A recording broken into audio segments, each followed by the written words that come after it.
Hello, my name.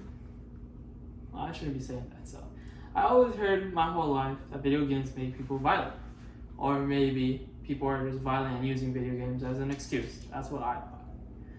I always believed that every decision a person made was by choice, unless there was a gun pointing in their head, But at the end of the day, the question is, do video games make people violent? And a lot of research has said it increases violent behavior, but does not cause it. The American Psychological Association increases violent thoughts, which led to violent behavior. There is no hard evidence that suggests that games lead to mass murders or gruesome kills. Indeed, most correlation studies show at most a small effect. The late Justice Antonio Scalia is writing for the majority of the 2011 Supreme Court decision, scrolled at the notion that violent video games cause real-world violence.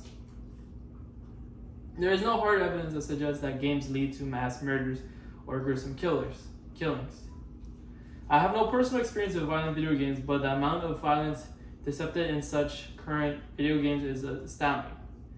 The gore was graphically described by Justice Samuel Antonio in a concurring opinion in 2011, a Supreme Court decision, and obviously discussed.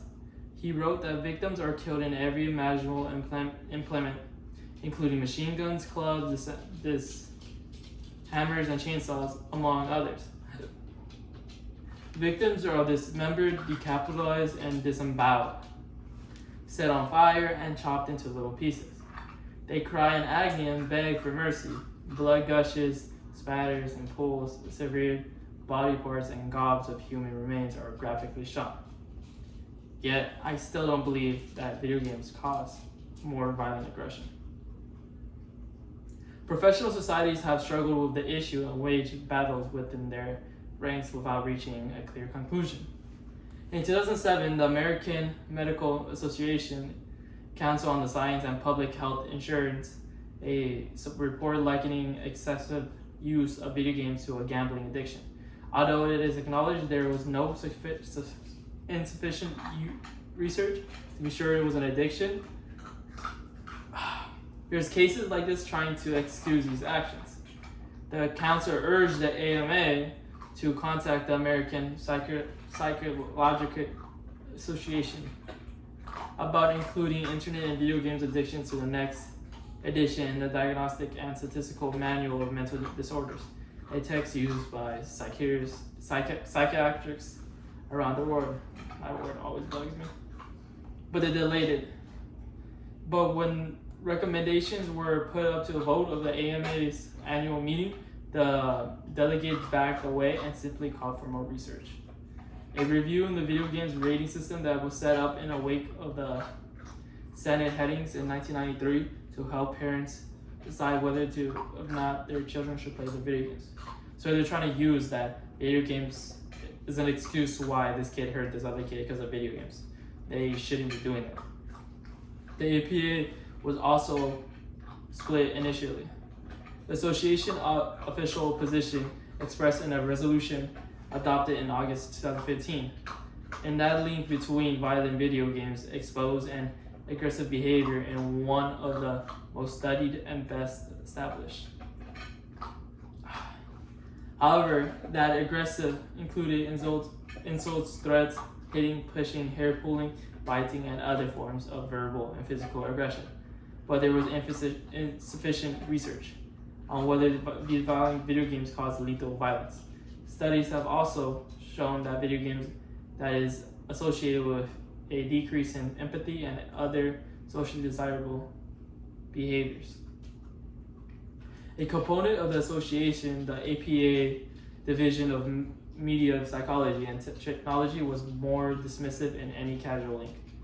A spooky statement on June 22, 2017. It is found that scant evidence of any casual connection between playing violent video games and actually committing violent activities. Little evidence that played such video games and produced criminal behaviors. So the ruling that playing video games and causing violent behaviors is so, what do you call that? Like you can't compare them. The warning positions on the issues were judged closer to agreement than most think in a recent analysis. A paper published in Perspectives of Psychological Evidence on June 12 used what is called novel analysis to determine whether the conflicting results of meta-analysis were. The paper found that all the media analysis do in fact point to the conclusion that in the vast majority of settings, the violent video games do increase aggressive behavior, but these effects are almost always quite small. So if video games cause you to kill someone, you're most likely going to kill someone even if the video games were not even there, because it was such a small effect to most people. So if it happened to you, like that one person, it was just very aggressive to begin with. Focusing on violent video games as the cause of mass shootings almost certainly distracts legislators and government officials from the pressing need to deal with more fundamental causes. It is more imperative to federal and state legislators, government officials, and all the other concerned with lethal violences to control the underlying problems and not take symbolic refuges in blaming of violent video games. You can't blame violent video games for what happens in the world because they are not direct, or you can't compare them. They're just what it is. It's maybe a small effect, but it's not enough to cause someone to do violent crimes or violent behaviors.